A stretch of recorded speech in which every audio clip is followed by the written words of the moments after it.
Fois dans le bus, j'allais rentrer avec mon fauteuil électrique et il y a un monsieur qui a pas voulu me laisser rentrer parce qu'il m'a dit moi je rentrerai pas avec ma moto dans le bus, je vois pas pourquoi vous rentrerez avec votre fauteuil électrique.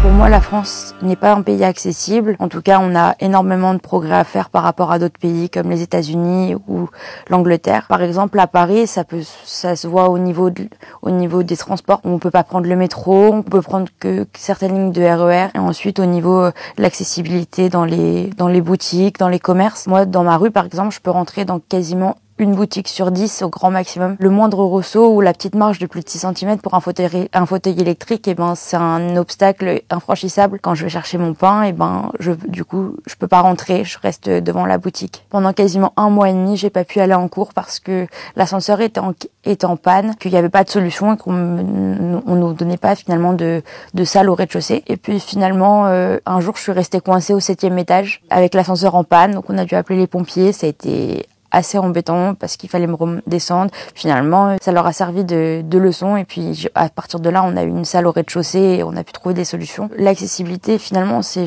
une affaire de mentalité et une prise de conscience de la société. Alors, la loi Elan, c'est une loi qui a été votée récemment. Donc on passe en fait de 100% de logements accessibles à 90% logements adaptables et 10% de logements accessibles. Pour nous, c'est quand même très embêtant parce que rien que 10% de logements accessibles, déjà, ça implique de où est-ce qu'ils vont être construits. On est obligé d'aller habiter là où ils sont construits et non là où on veut aller. Et puis ensuite, ça implique aussi, si on veut aller chez notre grand-mère, chez nos copains, avec cette loi-là, ça réduit la possibilité qu'ils aient un logement qui soit accessible. Et donc, ça réduit notre vie sociale et la possibilité de pouvoir aller chez nos proches comme on le veut à cause de problèmes d'accessibilité. L'accessibilité, c'est un problème de société. Ça a pu être tabou. Maintenant, ça devrait être vraiment obligatoire qu'on puisse rentrer partout sans se poser de questions, sans réfléchir, que je sois traitée comme quelqu'un de normal, sans finalement qu'on voit que le fauteuil et pas la personne.